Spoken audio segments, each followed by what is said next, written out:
Este episodio de la Estrategia del Día es patrocinado por Deel. ¿Estás buscando expandir tu equipo globalmente? Deel es la plataforma en la que confían más de 35,000 compañías para gestionar la contratación y la nómina a nivel global, asegurando el cumplimiento legal en más de 120 países. Simplifica tu expansión y el manejo de equipos internacionales con Deel. Visita deel.com/línea, es decir, del.com/línea, o ingresa al link de la descripción y descubre cómo Deel puede convertirse en tu plataforma de gestión de talento para siempre. Muy buenos días, estrategas. Soy Francisco Aldaya, editor de BloombergLinea.com, y hoy les voy a contar las 3 noticias más importantes para que arranquen su día. Además, Juan Pablo Álvarez con todo sobre los bonos en la fija. Como siempre, no se olviden de darle clic al botón para seguir a este podcast, de compartir este capítulo, de activar las notificaciones y si te gusta lo que hacemos acá de lunes a viernes, ¿por qué no darnos un 5 estrellas? 1.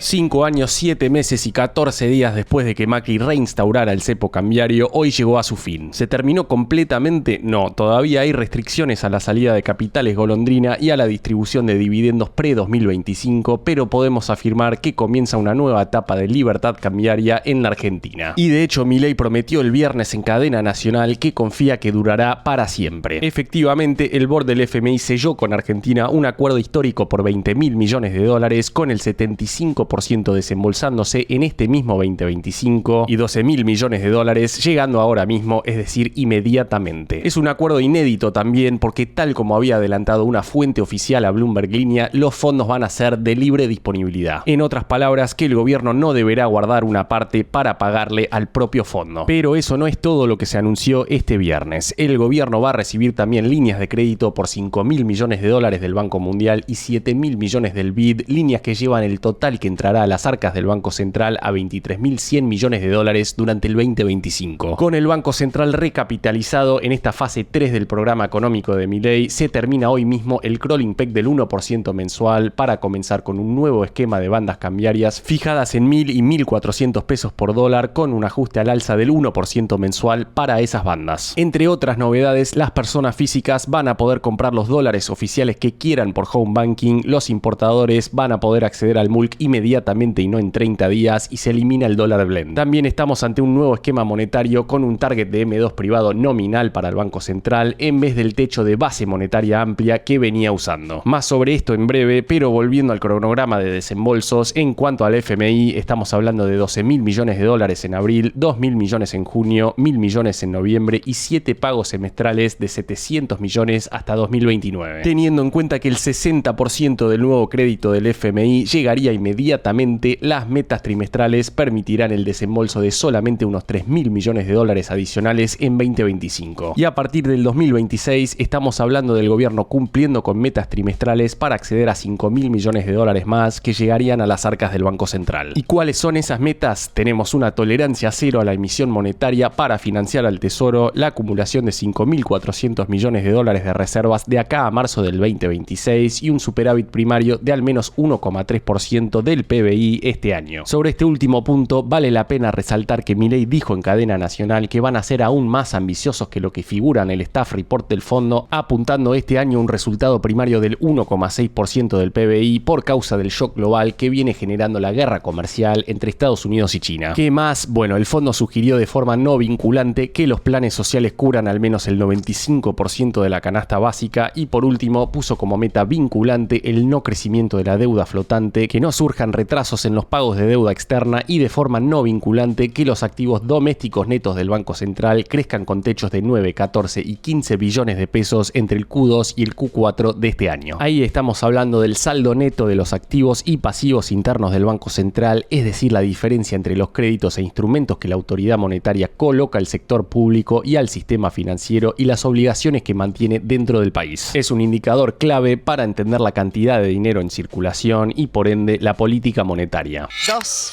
Aclarado el grueso de lo anunciado el viernes por el gobierno y el FMI, repasemos ahora algunas de las cuestiones más técnicas y veamos algo de análisis que salió durante el fin de semana. En primer lugar, comentarles que se eliminó la A7340 del Banco Central, implicando que ahora se van a poder liquidar operaciones de dólar financiero usando cuentas de terceros o cuentas de custodia sin que los fondos tengan que pasar por cuentas bancarias a nombre del cliente, ya sea en Argentina o en el exterior. Es una flexibilización muy importante que facilita facilita la operatoria con títulos valores en moneda extranjera y que era muy reclamada por la comunidad inversora. Otro cambio muy relevante es la eliminación del parking, esa regla que obligaba a mantener los bonos utilizados en operaciones de contado con liqui y MEP durante al menos un día antes de poder venderlos. Se eliminaron además todas las restricciones de acceso a divisas para el pago de dividendos provenientes de nuevas ganancias generadas a partir del 2025. Y en el caso de los dividendos acumulados desde antes, se va a poder suscribir con pesos a un bono en dólares emitidos por el Banco Central, es decir, un nuevo BOPREAL. Fernando Marul estima que esos pasivos heredados suman unos 15.000 millones de dólares, contando también deuda de importadores. La decisión entonces es evitar que esos pasivos generen presión mayor sobre el tipo de cambio. Y hablando del tipo de cambio, el gobierno no solo podrá comprar y vender para intervenir cuando el tipo de cambio toque 1000 o 1400, sino que también habrá una flotación sucia entre esas bandas. Por lo que se lee en el Staff Report, sin embargo, el fondo quiere que esas ventas en el medio sean las mínimas indispensables con la prioridad de acumular reservas. También se mantiene la restricción para la salida de capitales extranjeros que compren títulos en pesos, los famosos capitales golondrina. Estamos hablando de un Staff Report de más de 100 páginas que salió cerca de la medianoche el viernes, así que el mercado tardará en digerirlo y obviamente será clave esta semana ver dónde se va ubicando el tipo de cambio. Y en los próximos meses, cuánto pass-through vamos a tener a precios. Ciertamente no fue del todo bueno el punto de partida del 3,7% que informó el mismo viernes el INDEC para el IPC de marzo, y Marul proyecta un 5% mensual en abril y mayo, con una desaceleración posterior a menos de 2% para cerrar el año en 35%. Esa hipótesis asume un dólar oficial de 1.250 a fines de abril, con un traslado de precios temporal y relativamente contenido. Con respecto al dólar, el economista estimó que el oficial podría abrir entre los 1.200 del ROFEX de abril y los 1.350 del contado con liqui del viernes, dejando como punto medio esos 1.250, dejando también una brecha del 5%. La inflación le ganaría a los salarios en el corto plazo, afectando la actividad económica entre mayo y junio, aunque con un rebote hacia adelante, resultando, según Marul, en un crecimiento del 5% del PBI este año, levemente por debajo del 5,5% que figuran en el Staff Report del fondo. Todo esto con sus desafíos. Por ejemplo, se podrían abrir nuevamente las paritarias y costaría ver un ajuste considerable en las tarifas y los combustibles este año. En cuanto a las tasas, el central tiene hoy una TNA de 29%, pero la LECAP ya está rindiendo 40%, por lo que no sería nada descabellado que veamos una suba al 35% para dar una señal. El caso optimista, bueno, que la inflación no se dispare demasiado y que el dólar encuentre rápidamente su punto de equilibrio sin tanta volatilidad. El adverso para el gobierno sería el opuesto, con un impacto en la imagen de Milei de cara a las elecciones de octubre. Por el momento podemos hablar de una muy buena reacción en el mercado. El viernes habíamos tenido, antes del anuncio, una suba de hasta el 13% en acciones como Edenor, pero en el aftermarket el entusiasmo solo creció. Superviel trepó más de 14% y Vista hizo lo propio por 12%. Y cierro con una buena vara para seguir el tema en estos días. En las 5 ruedas posteriores al acuerdo de Macri anunciado el 20 de junio de 2018, el Merval en dólares cayó por casi 10%. Esta vez, con superávit fiscal y comercial, ¿será diferente? 3. El viernes tuvimos otra jornada de alta volatilidad en los mercados globales, con el dólar sufriendo una de sus mayores caídas para llegar a tocar mínimos en lo que va del año. Pero eso no es todo. El DXY retrocedió 1% el viernes, llegando a su nivel más débil desde 2023. Crece así la preocupación del mercado respecto al dólar como moneda de reserva mundial. Tuvimos además un nuevo capítulo en la guerra comercial, con China anunciando que va a subir los aranceles a productos estadounidenses del 84 al 125%, calificando a la vez las medidas de Trump como una broma. Estados Unidos, por su parte, mantiene tarifas del 145% sobre los productos chinos. Pero pese a estos ruidos, el S&P 500 subió 1,8% el viernes, el Dow Jones 1,6% y el Nasdaq 2,1%. En Latinoamérica, las principales monedas se fortalecieron frente al dólar, con el peso chileno, mexicano y el sol peruano liderando las ganancias. El CEO de BlackRock, Larry Fink, declaró que los anuncios arancelarios fueron más allá de lo imaginable en sus 49 años en finanzas, advirtiendo que Estados Unidos está muy cerca de una recesión o ya está en una. JP Morgan, por su parte, reportó ingresos récord por operaciones de renta variable, aunque su CEO Jamie Dimon advirtió también sobre la turbulencia considerable de la economía norteamericana. Analistas del Morgan Stanley, BNP Paribas y RBC Capital Markets proyectan un crecimiento del PIB estadounidense de entre 0,1 y 0,6% en 2025. Sin embargo, Goldman Sachs sitúa el riesgo de recesión en 45%. año. Por su parte, el presidente del Banco de la Reserva Federal de Nueva York, John Williams, prevé que el desempleo aumente a 4,5 o 5% y la inflación a hasta 4% este año. Antes de pasar a la fija, veamos rápidamente cómo van a abrir hoy los mercados. El S&P Merval subió 6,5% el viernes. Fue una jornada bien verde para las acciones argentinas en Wall Street, con subas de hasta 12,8% para Denor y ninguna caída. Los bonos ley Nueva York cerraron en verde de hasta 1,1%. El dólar blue quedó en 1.375 pesos, el MEP en 1.327 y el contado con liqui en 1.350 pesos. El Banco Central, por su parte, vendió el viernes 398 millones de dólares, mientras que el riesgo país quedó en 874 puntos. La fija. Y ahora, Juan Pablo Álvarez, contanos por favor qué está pasando en el mundo de los bonos. Buenos días, inversores. Vamos a hablar de bonos. Empezamos una semana que puede ser bisagra para los próximos años de nuestro país y veremos cómo reaccionan los mercados. En principio tenemos un riesgo país en 874 unidades al inicio de este lunes. Los activos argentinos, tanto en renta fija como variable, subieron el viernes a la expectativa de lo que iba a anunciar el gobierno al cierre de mercado. El alza de las acciones fue mucho más contundente, con el Merval terminando la semana cerca de $1.700 y los valores argentinos que se operan en Wall Street volando en el aftermarket del viernes. En lo que se refiere a las medidas del gobierno, que ya comentó Francisco, puedo decir que el mercado pareciera haberlas tomado muy bien,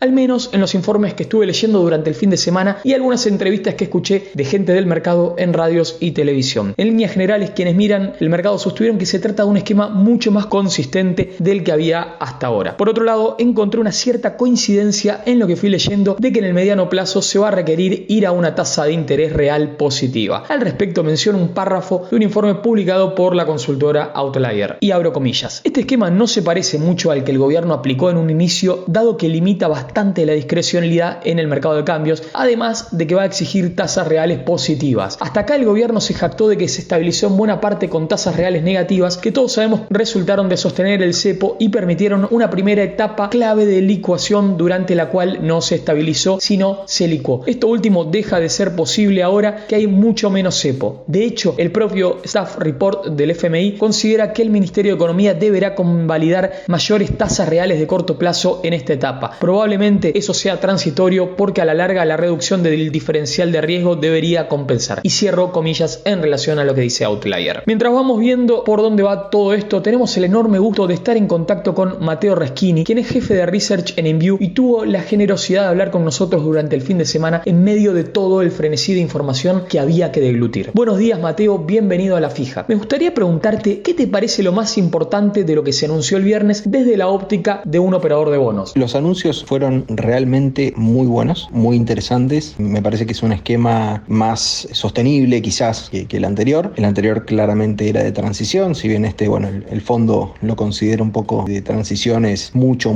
mejor que el esquema anterior. Creo que realmente este sistema de bandas va a dar un poco más de flexibilidad respecto de shocks externos y además va a hacer que funcione el mecanismo de precios, ¿no? en lo que es el tipo de cambio. Y para alguien que invierte en bonos, yo creo que la mayor atención a ver hacia adelante es qué sucede con la volatilidad del tipo de cambio y las variables que les puede impactar negativamente de muy corto plazo, como la inflación y la actividad. Pero dentro de todo, yo creo que van a tener buenas noticias los inversores de bonos. Teniendo en cuenta los anuncios de Caputo, ¿qué reacción esperás para el mercado de renta fija argentina de cara a los próximos días, tanto en el segmento pesos como en el segmento dólares? El viernes en la previa, los bonos en dólares pasaron de estar rojos a estar positivos al 1% afuera. Así que realmente yo creo que en este caso se van a continuar un poco esas subas. En los últimos meses se vio un poco de volatilidad y de cierta cobertura más que pesimismo respecto de Argentina por la ausencia de acuerdo con el fondo. Ahora hay acuerdo con el fondo, entonces deberíamos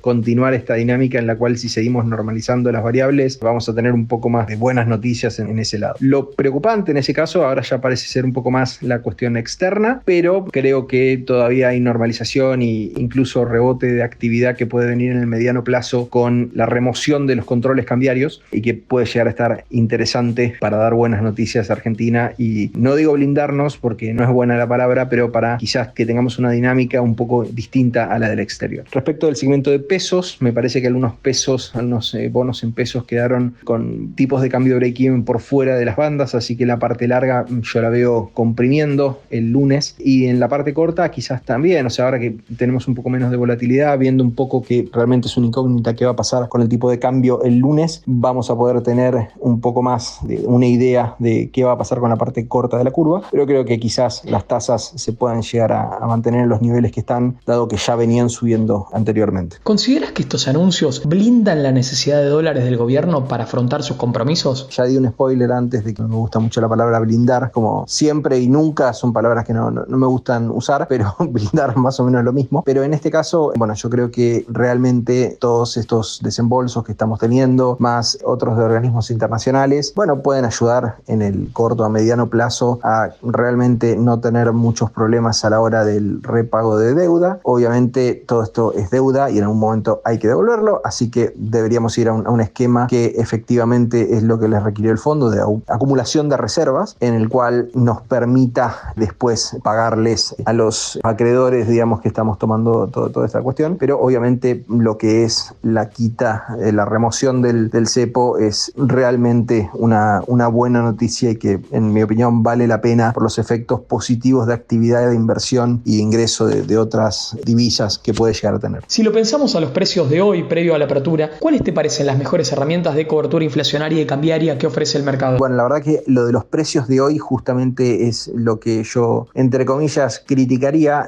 Ya no existen más los precios de hoy. La verdad que estamos todos expectantes a lo que vaya a ser la apertura del lunes, y ahí sobre eso me parece que no es muy sencillo tratar de adivinar dónde puede estar abriendo el tipo de cambio. En ese sentido, me parece que cambiando la pregunta a los precios de lo que veamos el lunes, cuáles van a ser las coberturas inflacionarias y cambiarias. La verdad es que en lo que es inflacionario, los SER habían quedado a tasas interesantes, así que la verdad es que la curva SER me gusta como instrumento, realmente me parece interesante. Principalmente lo que era fines de este año, ya lo que es 2026 lo mismo, sin irse muy atrás, obviamente. La verdad que eso te podría llegar a dar una cobertura de inflación bastante total y una cobertura parcial de tipo de cambio, porque si tenemos un poco de volatilidad de tipo de cambio o si llega a subir, puede trasladarse inflación y que después impacte en esa métrica. Respecto de cobertura cambiaria, hay que ver qué sucede con los dólares futuros, con los futuros de dólar. Entonces, con eso, la verdad es que veremos ahí cómo cotizan. Yo la verdad que en este momento proveer un precio de cobertura cambiaria es muy complicado en este nivel donde no sabemos qué van a cotizar las cosas. En un escenario optimista, es decir, si todo sale bien, ¿crees que el gobierno puede salir al mercado a rolovear vencimientos en dólares? Obviamente, si todo sale bien, se va a poder rolear deuda. No sé si específicamente en julio, porque si todo sale bien es que salgan muchas cosas muy bien, muy rápido. Es posible, sí, obviamente, que tengamos compresiones y ayudas, por parte del riesgo país, pero creo que en enero ya podríamos llegar a estar en niveles que nos permitan hacer un rollover de deuda. Respecto del vencimiento de julio, que queda bastante incierto ese vencimiento, si realmente se puede ya rolear para esa fecha. Si todo sale bien, muy bien, extremadamente bien, mejor de lo planeado, en julio podríamos llegar a estar teniendo refinanciaciones. Te pregunto algo ahora en retrospectiva. ¿Qué análisis haces de la función que cumplieron los BOPREAL durante estos tramos de estabilización? Los BOPREAL, la verdad que sirvieron como un instrumento para remover parte de la deuda de importadores que había quedado del gobierno anterior, y la verdad es que también fueron una inversión interesante para algunos en algunas de las series. Dentro de todo eso también tuvieron un papel importante en absorber pesos, que justamente al licitarse con pesos se trató de justamente que cumplan esa función de reducir lo que era la base monetaria. Entonces, en ese sistema funcionaron bastante bien. Ahora se habla de un nuevo preal específicamente para dividendos, y los que tengan dividendos anteriores a los ejercicios de este año y los que tengan deuda de importación anterior a diciembre de 2023. Así que veremos qué condiciones se ofrecen y cómo se realiza la subasta. En este caso, no sé si específicamente el gobierno va a tener intenciones de estar absorbiendo pesos, por lo que no me extrañaría quizás que no solo hagan la licitación contra pesos, sino contra quizás algún título en el que las compañías que tengan esos dividendos pueden estar estacionados. Yo sé, Mateo, que en un día como hoy parece casi que una herejía hablar sobre otra cosa que no sea Argentina, pero me gustaría pasar al mercado internacional. ¿Cómo te parece que se explica la suba de la tasa a 10 años de Estados Unidos en un contexto en el que uno esperaba un mayor vuelo a la calidad que beneficie a los bonos norteamericanos y en el que las proyecciones de crecimiento no son las mejores? Lo interesante es que hay varias explicaciones posibles y hasta algunas pueden llegar a ser, se pueden solapar entre sí. Una que es una explicación más geopolítica es que China estaría vendiendo bonos del Tesoro de Estados Unidos que tenía en sus reservas, como una cuestión de también en represalias a todas las tarifas que estuvo recibiendo. En ese sentido, estaría tratando justamente de aumentarle la tasa, que sería algo que no le conviene en este momento a la gestión Trump, dado los vencimientos que tiene que renovar. Por otro lado, también tenemos que China haría esto específicamente como una jugada geopolítica de no tener activos norteamericanos en sus reservas y así tratar de ir en contra del dólar como moneda de reserva. Y por otro lado, otras explicaciones hablan de un unwinding, sí, un desarme de un trade que tenían los hedge funds en el cual compraban títulos de deuda de Estados Unidos y luego vendían los futuros sobre eso para hacer un basis trade, y que eso se estuvo desarmando en las últimas semanas por posiciones incrementadas de riesgo, por margin calls, por mayores necesidades de liquidez, y bueno, eso impactó en el mercado de bonos. Las dos que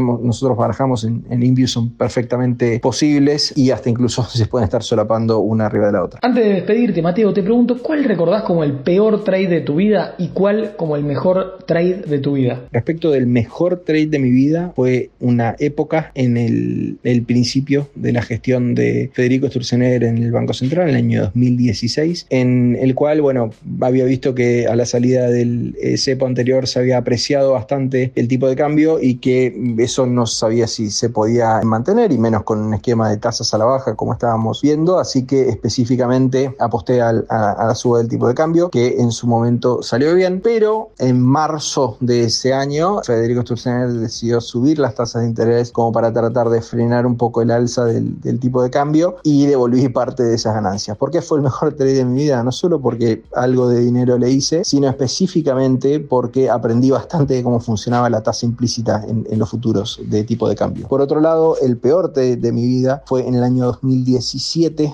aproximadamente, que estaba operando también futuros, pero de soja Chicago, y estaba operando el pase de cosecha, que se llama el spread entre la posición noviembre y mayo, que noviembre es su cosecha por la cuestión de la diferencia del hemisferio norte, y justamente estaba noviembre más caro que mayo, lo cual no tenía sentido porque su cosecha y contra cosecha, en general mayo suele estar por encima de noviembre, y aposté específicamente a que eso se iba a dar vuelta. El view, la verdad es que bueno, no fue una de las pocas veces en toda la historia que ese pase terminó negativo, entonces tenemos que básicamente fue devastador en términos de posición. Ahí pasaba por la fija Mateo Reschini, jefe de research de Inview, a quien le agradecemos muchísimo que se haya tomado el tiempo de hablar con nosotros en estos días tan pero tan movidos. Estimados oyentes, como charlábamos con Mateo, las tasas de los bonos estadounidenses subieron fuerte en los últimos días y arrancan este lunes en torno a 4,5% en medio de un mercado todavía choqueado por el efecto de los aranceles de Trump y con el oro moviéndose cómodamente por arriba de los $3.200 la onza Troy. También en relación a los bonos estadounidenses, en las últimas horas desde el gobierno japonés aclararon que ellos no tienen pensado usar sus tenencias de bonos estadounidenses como forma de negociación en medio de esta disputa arancelaria que tiene en vilo al mundo. Respecto del plano local, recordemos que hoy el gobierno afrontará una nueva licitación del Tesoro en la que vencen 6,6 billones de pesos. Hacia fin de mes vencen otros 7,4 billones de pesos. Ahora sí, no los molesto más, vayan a ver sus pantallas y me cuentan cómo abrieron sus bonos en este día tan especial para la Argentina. También les deseo que disfruten este fin de semana largo, que coman rico y esperemos volvernos a encontrar con el riesgo país mucho pero mucho más abajo del nivel en el que lo tenemos hoy.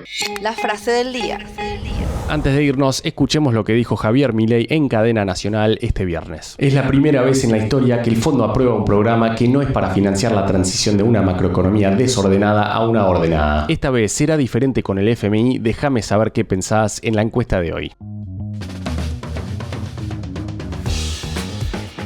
Esto fue un nuevo capítulo de la Estrategia del Día Argentina. Yo soy Francisco Aldaya, editor de Bloomberg Línea, y me podés seguir en X en @faranaldaya. No se olviden de darle clic al botón para seguir a este podcast y a la campanita para que se enteren al instante cada vez que sale un capítulo de lunes a viernes. Espero que tengas una gran jornada productiva. Esto fue La Estrategia del Día Argentina, escrito y narrado por Francisco Aldaya. Producido por Arturo Luna y Daniela Hernández. Que tengas un día muy productivo.